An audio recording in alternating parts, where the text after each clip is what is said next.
ਕੌਮ ਦੇ ਮੁੱਦਿਆਂ ਨੂੰ ਲੈ ਕੇ ਮੋਰਚਾ ਲੱਗਿਆ ਗਿਆ ਜਿਹੜਾ ਤਕਰੀਬਨ 7 ਜਨਵਰੀ ਨੂੰ ਗੁਰਦੁਆਰਾ ਅੰਬ ਸਾਹਿਬ ਤੋਂ ਅਰਦਾਸ ਕਰਕੇ ਸੰਗਤਾਂ ਚੱਲੀਆਂ ਸੀ। ਇੱਥੇ ਰੋਕਿਆ ਗਿਆ, ਇੱਥੇ ਪੱਕਾ ਧਰਨਾ ਲਾਇਆ ਗਿਆ।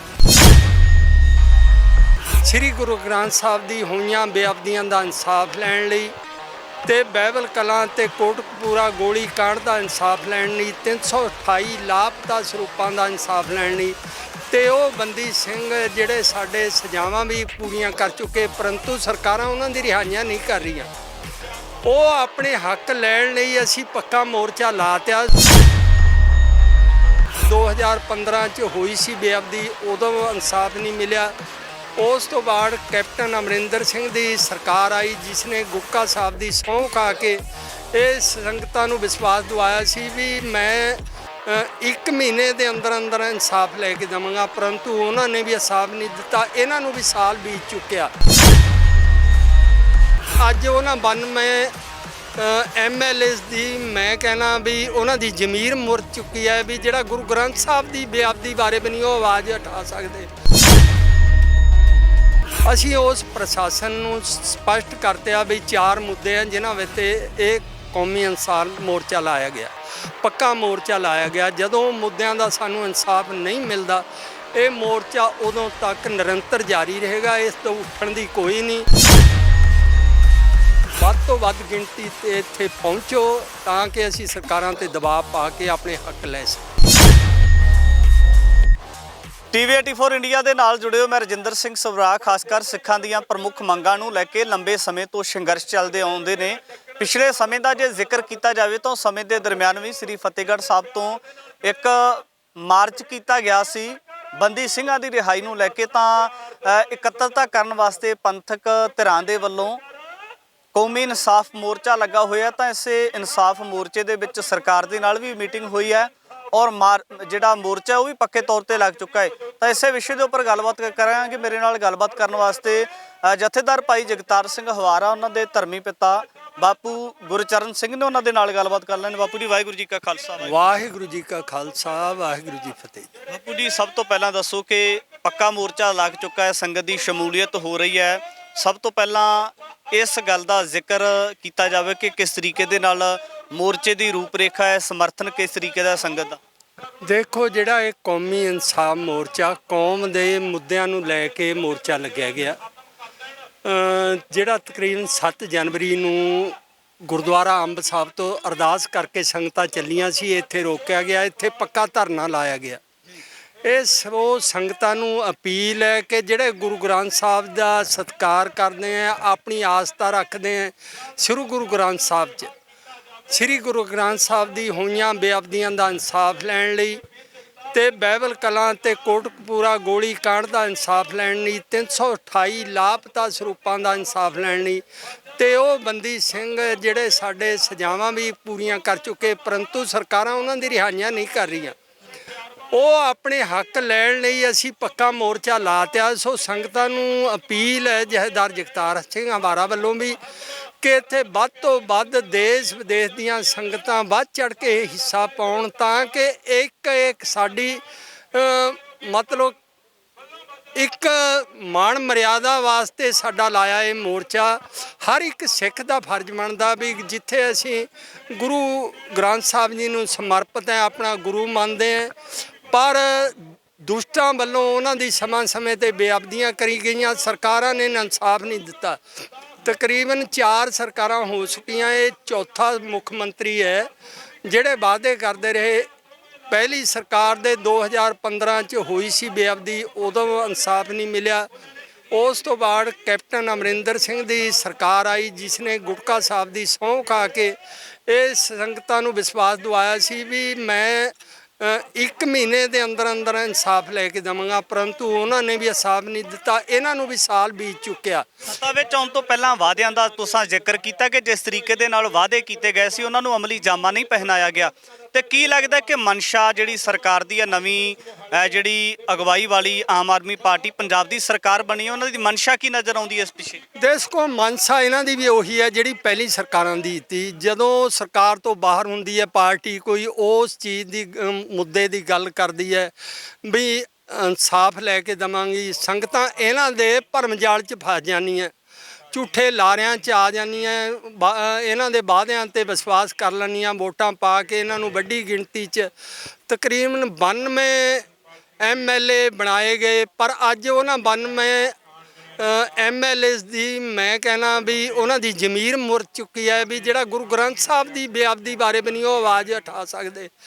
ਅੱਜ ਇਸ ਸਰਕਾਰ ਨੂੰ ਸੈਂਟਰ ਵੱਲੋਂ ਚਲਾਇਆ ਗਿਆ, ਜਿਹੜੀ ਕੇਜਰੀਵਾਲ B ਟੀਮ ਹੈ, ਰਾਘਵ ਚੱਡੇ ਨੂੰ ਪੰਜਾਬ ਦੇ ਸੱਭਿਆਚਾਰ ਬਾਰੇ, ਪੰਜਾਬ ਦੇ ਮਾਹੌਲ ਬਾਰੇ ਕੀ ਪਤਾ, ਉਹ ਸਾਰਾ ਸਰਕਾਰ ਚਲਾ ਰਿਹਾ ਹੈ। ਇਸ ਕਰਕੇ ਇਸ ਸਰਕਾਰ ਦੀ ਵੀ ਨੀਤੀ ਉਹੀ ਹੈ ਜਿਹੜੀ ਪਿਛਲੀਆਂ ਦੇ ਰਹੀ।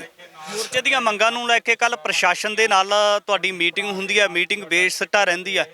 ਜਿਹੜਾ ਪ੍ਰਸ਼ਾਸਨ ਦੇ ਵੱਲੋਂ ਵਿਸ਼ਵਾਸਨ ਦਵਾਇਆ ਗਿਆ ਉਹਨਾਂ ਦੇ ਵੱਲੋਂ ਕੀ ਕਹਿਣਾ ਸੀ, ਔਰ ਤੁਹਾਡੀਆਂ ਕਿਹੜੀਆਂ ਗੱਲਾਂ ਜਿਹੜੇ ਮੰਗਾਂ ਨੇ ਉਹਨਾਂ ਨੂੰ ਲੈ ਕੇ, ਜਿਹੜੀ ਗੱਲ ਅਜੇ ਅੜੀ ਹੋਈ ਹੈ, ਜਿਹੜੀ ਗੱਲ ਨੂੰ ਲੈ ਕੇ ਪ੍ਰਸ਼ਾਸਨ ਮੰਨਣ ਵਾਸਤੇ ਤਿਆਰ ਨੇ? ਦੇਖੋ, ਜਿਹੜਾ ਪ੍ਰਸ਼ਾਸਨ ਦੇ ਅਧਿਕਾਰੀ ਹੈ ਛੋਟੇ ਲੈਵਲ ਦੇ ਸਾਡੇ ਨਾਲ ਮੀਟਿੰਗਾਂ ਕਰ ਰਹੇ ਹਾਂ, ਬਾਰ-ਬਾਰ ਉਹਨਾਂ ਦੇ ਸੁਨੇਹੇ ਵੀ ਆ ਰਹੇ ਹਨ। ਅਸੀਂ ਉਸ ਪ੍ਰਸ਼ਾਸਨ ਨੂੰ ਸਪਸ਼ਟ ਕਰਤਿਆ ਵੀ 4 ਮੁੱਦੇ ਹਨ ਜਿਨ੍ਹਾਂ ਵਿੱਚ ਇਹ ਕੌਮੀ ਇਨਸਾਫ ਮੋਰਚਾ ਲਾਇਆ ਗਿਆ, ਪੱਕਾ ਮੋਰਚਾ ਲਾਇਆ ਗਿਆ। ਜਦੋਂ ਮੁੱਦਿਆਂ ਦਾ ਸਾਨੂੰ ਇਨਸਾਫ ਨਹੀਂ ਮਿਲਦਾ, ਇਹ ਮੋਰਚਾ ਉਦੋਂ ਤੱਕ ਨਿਰੰਤਰ ਜਾਰੀ ਰਹੇਗਾ, ਇਸ ਤੋਂ ਉੱਠਣ ਦੀ ਕੋਈ ਨਹੀਂ। ਜਿਸ ਤਰ੍ਹਾਂ ਪਿਛਲੀ ਸਰਕਾਰਾਂ ਸਾਡੇ ਨਾਲ ਵਾਅਦੇ ਕਰਕੇ ਮੁੱਕਰਦਾ ਨਹੀਂ ਹੈ। 11 ਜਨਵਰੀ 2022 ਨੂੰ ਵੀ ਅਸੀਂ ਇੱਕ ਸ੍ਰੀ ਫਤਿਹਗੜ੍ਹ ਸਾਹਿਬ ਦੀ ਧਰਤੀ ਤੋਂ ਰੋਸ ਮਾਰਚ ਕੱਢਿਆ ਸੀ, ਜਿਹੜਾ ਇੱਥੇ ਹੀ ਸਮਾਪਤ ਹੋਇਆ ਸੀ। ਉਸ ਦਿਨ ਮੌਕੇ ਦੇ ਗਵਰਨਰ ਨੇ ਸਾਡੇ ਨਾਲ ਵਾਅਦਾ ਕੀਤਾ ਸੀ ਵੀ ਜਿਨ੍ਹਾਂ ਸਿੰਘਾਂ ਦੀਆਂ ਸਜ਼ਾਵਾਂ 25 ਸਾਲ ਤੋਂ ਉੱਤੇ ਹੋ ਚੁੱਕੀਆਂ ਉਹਨਾਂ ਦੀ ਮੈਂ 1 ਹਫ਼ਤੇ 'ਚ ਪੱਕੀ ਰਿਹਾਈ ਕਰਾਵਾਂਗਾ। ਪਰੰਤੂ 1 ਸਾਲ ਬੀਤ ਗਿਆ, ਉਹਨਾਂ ਨੇ ਉਸ 'ਤੇ ਦੁਆਰਾ ਕੋਈ ਗੌਰ ਨਾ ਕਰੀ। ਤਕਰੀਬਨ 16 ਅਪ੍ਰੈਲ ਨੂੰ ਦੁਆਰੇ ਸਾਡੀ ਗਵਰਨਰ ਨਾਲ ਮੀਟਿੰਗ ਹੋਈ, ਗਵਰਨਰ ਮੁੱਕਰ ਗਿਆ। ਮੈਂ ਕਹਿੰਦਾ ਵੀ ਸਰਕਾਰਾਂ ਦੇ ਕਿਹੋ ਜਿਹੇ ਜਿਹੜੇ ਜ਼ਿੰਮੇਵਾਰ ਅਹੁਦਿਆਂ 'ਤੇ ਰਹਿੰਦੇ ਹੋਏ ਵੀ ਉਹ ਵਾਅਦਾ ਕਰਕੇ ਮੁੱਕਰ ਰਹੇ ਹੈ, ਅਸੀਂ ਇਹਨਾਂ ਦਾ ਤਬਾਰ ਕੀ ਕਰੀਏ। ਇਸ ਕਰਕੇ ਹੁਣ ਸਪਸ਼ਟ ਹੈ ਵੀ ਜਦੋਂ ਤੱਕ ਸਰਕਾਰਾਂ ਐਲਾਨ ਕਰਕੇ ਉਹ ਬੰਦੀ ਸਿੰਘ ਸਾਡੇ 'ਚ ਆ ਕੇ ਨਹੀਂ ਬੈਠ ਜਾਂਦੇ, ਉਦੋਂ ਤੱਕ ਇਹ ਮੋਰਚਾ ਜਾਰੀ ਰਹੇਗਾ। ਸਾਡਾ ਇਹ ਕਲੀਅਰ ਕੱਟ ਸਰਕਾਰ ਨੂੰ ਸਵਾਲ ਹੈ ਵੀ ਉਹਨਾਂ ਦੀ ਰਿਹਾਈਆਂ ਕਰਾ ਕੇ ਗੁਰੂ ਗ੍ਰੰਥ ਸਾਹਿਬ ਦੀ ਬੇਅਦਬੀਆਂ ਦਾ ਇਨਸਾਫ ਦਵਾ ਕੇ ਉਸ ਤੋਂ ਬਾਅਦ ਹੀ ਮੋਰਚਾ ਚੱਕਣ ਬਾਰੇ ਸੋਚਿਆ ਜਾਵੇਗਾ। ਅਤੇ ਅੱਜ ਮੈਂ ਅਪੀਲ ਕਰਦਾ ਦੇਸ਼ ਵਿਦੇਸ਼ ਦੀ ਸੰਗਤਾਂ ਨੂੰ ਵੀ ਜਿੱਥੇ ਸਾਡਾ ਆਪਣਾ ਫਰਜ਼ ਬਣਦਾ ਉਹਨਾਂ ਸਿੰਘਾਂ ਦੇ ਹੱਕ 'ਚ ਹਾਂ ਦਾ ਨਾਰਾ ਮਾਰਨ ਦਾ, ਸੋ ਵੱਧ ਤੋਂ ਵੱਧ ਗਿਣਤੀ 'ਤੇ ਇੱਥੇ ਪਹੁੰਚੋ ਤਾਂ ਕਿ ਅਸੀਂ ਸਰਕਾਰਾਂ 'ਤੇ ਦਬਾਅ ਪਾ ਕੇ ਆਪਣੇ ਹੱਕ ਲੈ ਸਕੀਏ। ਇਹਦੇ ਨਾਲ ਇੱਕ ਹੋਰ ਜੁੜਦਾ ਹੋਇਆ ਸਵਾਲ ਹੈ ਕਿ ਜਿਸ ਤਰੀਕੇ ਦੇ ਨਾਲ ਦਿੱਲੀ ਕਿਸਾਨੀ ਮੋਰਚੇ ਦੀ ਗੱਲ ਕੀਤੀ ਜਾਂਦੀ ਹੈ, ਉਸ ਸਮੇਂ ਦੇ ਦਰਮਿਆਨ ਜ਼ਮੀਨਾਂ ਬਚਾਉਣ ਵਾਸਤੇ ਬਹੁਤ ਵੱਡੇ ਲੋਕਾਂ ਦਾ ਯਤਨ ਸੀ ਕਿ ਖੇਤੀ ਬਿੱਲਾਂ ਦੇ ਵਿਰੋਧ ਦੇ ਵਿੱਚ ਦਿੱਲੀ ਦੀਆਂ ਜਿਹੜੀਆਂ ਸਰਹੱਦਾਂ ਉਹਨਾਂ ਨੂੰ ਘੇਰਿਆ ਜਾਵੇ, ਤਾਂ ਜਿਹੜੀਆਂ ਕਿਸਾਨ ਜਥੇਬੰਦੀਆਂ ਨੇ ਉਹਨਾਂ ਦੀ ਬਹੁਤ ਵੱਡੀ ਸ਼ਮੂਲੀਅਤ ਰਹੀ। ਪਰ ਇਹ ਵੀ ਕਿਹਾ ਜਾਂਦਾ ਕਿ ਜਿਹੜਾ ਮੋਰਚਾ ਜਿੱਤਿਆ ਗਿਆ ਗੁਰੂ ਗ੍ਰੰਥ ਸਾਹਿਬ ਦੀ ਅਗਵਾਈ ਦੇ ਵਿੱਚ ਜਿੱਤਿਆ ਗਿਆ, ਗੁਰੂ ਸਾਹਿਬ ਨੇ ਜਿਤਾਇਆ, ਗੁਰੂ ਸਾਹਿਬ ਦੀ ਕਿਰਪਾ ਹੋਈ। ਵੱਖ-ਵੱਖ ਸਿੱਖ ਜਥੇਬੰਦੀਆਂ, ਕਿਸਾਨ ਜਥੇਬੰਦੀਆਂ ਉਸ ਜਗ੍ਹਾ ਦੇ ਉੱਪਰ ਦਿਨ ਰਾਤ ਹਾਜ਼ਰ ਰਹੀਆਂ। ਤੇ ਕੀ ਦੇਖਦੇ ਹੋ ਕਿ ਜਿਸ ਤਰੀਕੇ ਦੇ ਨਾਲ ਇਸ ਮੋਰਚੇ ਦੇ ਵਿੱਚ ਕਿਸਾਨ ਜਥੇਬੰਦੀਆਂ ਦੀ ਸ਼ਮੂਲੀਅਤ ਨਾ ਮਾਤਰ ਨਜ਼ਰ ਆਉਂਦੀ ਹੈ, ਉਹਨਾਂ ਨੂੰ ਨਹੀਂ ਲੱਗਦਾ ਕਿ ਗੁਰੂ ਗ੍ਰੰਥ ਸਾਹਿਬ ਦੀ ਬੇਅਦਬੀ ਦਾ ਮਸਲਾ ਹੈ, ਬੰਦੀ ਸਿੰਘਾਂ ਦੀ ਰਿਹਾਈ ਦਾ ਮਸਲਾ ਹੈ, ਮਾਨਵਤਾ ਦੇ ਅਧਿਕਾਰਾਂ ਦਾ ਮਸਲਾ ਹੈ, ਉਹਨਾਂ ਦੀ ਭੂਮਿਕਾ ਨੂੰ ਕਿਵੇਂ ਦੇਖਦੇ? ਦੇਖੋ, ਗੱਲ ਹੋਰ ਹੈ, ਜਿਹੜਾ ਉਹ ਕਿਸਾਨੀ ਸੰਘਰਸ਼ ਵੀ ਲੜਿਆ ਗਿਆ ਉਸ 'ਚ ਜਿੱਥੇ ਕਿਸਾਨ ਜਥੇਬੰਦੀਆਂ ਜਿਹੜੀਆਂ ਆਪਣੀ ਜ਼ਮੀਨਾਂ ਨੂੰ ਬਚਾਉਣ ਵਾਸਤੇ, ਆਪਣੀਆਂ ਫਸਲਾਂ ਨੂੰ ਬਚਾਉਣ ਵਾਸਤੇ, ਉਹਨਾਂ ਕਾਨੂੰਨਾਂ ਨੂੰ ਖਤਮ ਕਰਾਉਣ ਵਾਸਤੇ ਤਕਰੀਬਨ 1.25 ਸਾਲ ਉੱਥੇ ਬਾਰਡਰਾਂ 'ਤੇ ਬੈਠੀਆਂ। ਪਰ ਉਸ 'ਚ ਜਿਹੜਾ ਇਹ ਖਾਲਸਾ ਪੰਥ ਦਾ ਜਿਹੜਾ ਉਹ ਹੈ ਉਹ ਬਹੁਤ ਵੱਡਾ ਯੋਗਦਾਨ ਰਿਹਾ। ਕੇਸਰੀ ਨਿਸ਼ਾਨ ਸਾਹਿਬ ਥੱਲੇ ਉਹ ਮੋਰਚਾ ਲੜਿਆ ਗਿਆ, ਪ੍ਰਾਪਤੀਆਂ ਵੀ ਜੋ ਹੋਈਆਂ ਉਹਦੀ ਬਦੌਲਤ ਹੋਈਆਂ। ਇਸ ਕਰਕੇ ਕਿਸਾਨ ਯੂਨੀਅਨਾਂ ਜਿਹੜੀ ਆ ਰਹੀਆਂ, ਅੱਜ ਵੀ ਕ੍ਰਾਂਤੀਕਾਰੀ ਕਿਸਾਨ ਯੂਨੀਅਨ ਦੇ ਨੁਮਾਇੰਦੇ ਇੱਥੇ ਪਹੁੰਚੇ ਹੈ। ਦਰਸ਼ਨਪਾਲ ਸਿੰਘ ਜੀ ਉਹਦੇ ਪ੍ਰਧਾਨ ਹੈ, ਉਹਨਾਂ ਨੇ ਆਪਣਾ ਵਫਦ ਭੇਜਿਆ, ਇੱਕ ਆ ਕੇ ਬੈਠੇ ਇੱਥੇ। ਹੁਣ ਆ ਰਹੀਆਂ ਉਹਨਾਂ ਵੱਲੋਂ ਸਾਨੂੰ ਇਸ ਮੋਰਚੇ ਦੀ ਸਪੋਰਟ 'ਚ ਉਹਨਾਂ ਦੀ ਆ ਰਹੇ ਹੈ। ਤਕਰੀਬਨ ਆਉਣ ਵਾਲੇ ਦਿਨਾਂ ਤੁਸੀਂ ਦੇਖੇ ਵੀ ਉਹ ਕੋਈ ਜਥੇਬੰਦੀ ਨਹੀਂ ਰਹਿਣੀ, ਆਪਣੇ ਆਪ ਨੂੰ ਉਹ ਇੱਕ ਠੱਗਿਆ ਮਹਿਸੂਸ ਕਰੇਗੀ ਵੀ ਜਿਹੜੇ ਮੈਂ ਪਿੱਛੇ ਰਹਿ ਗਿਆ, ਮੇਰਾ ਫਰਜ਼ ਬਣਦਾ। ਆਪਣਾ ਫਰਜ਼ ਨੂੰ ਨਿਭਾਉਣ ਵਾਸਤੇ ਉਹ ਸਾਰੀ ਜਥੇਬੰਦੀਆਂ ਅੱਗੇ ਆਉਣਗੀਆਂ, ਭਾਵੇਂ ਕਿਸਾਨ ਯੂਨੀਅਨ ਹੈ, ਭਾਵੇਂ ਗੈਰ ਸਿੱਖ ਜਥੇਬੰਦੀਆਂ ਵੀ ਉਹ ਸਾਨੂੰ ਸਾਥ ਦੇ ਰਹੀਆਂ, ਹਿੰਦੂ ਭਰਾ ਸਾਥ ਦੇ ਰਹੇ, ਮੁਸਲਮਾਨ ਭਰਾ ਸਾਥ ਦੇ ਰਹੇ ਆ। ਫਰਜ਼ ਵੀ ਬਣਦਾ ਆਪਣੀ ਜ਼ਮੀਰ ਨੂੰ ਦੀ ਆਵਾਜ਼ ਸਮਝਦੇ ਹੋਏ ਇਹਨਾਂ ਦੇ ਹੱਕ 'ਚ ਹਾਂ ਦਾ ਨਾਰਾ ਮਾਰਨਾ, ਕਿਉਂਕਿ ਗੁਰੂ ਗ੍ਰੰਥ ਸਾਹਿਬ ਸਾਰਿਆਂ ਦੇ ਸਾਂਝੇ ਗੁਰੂ ਹੈ।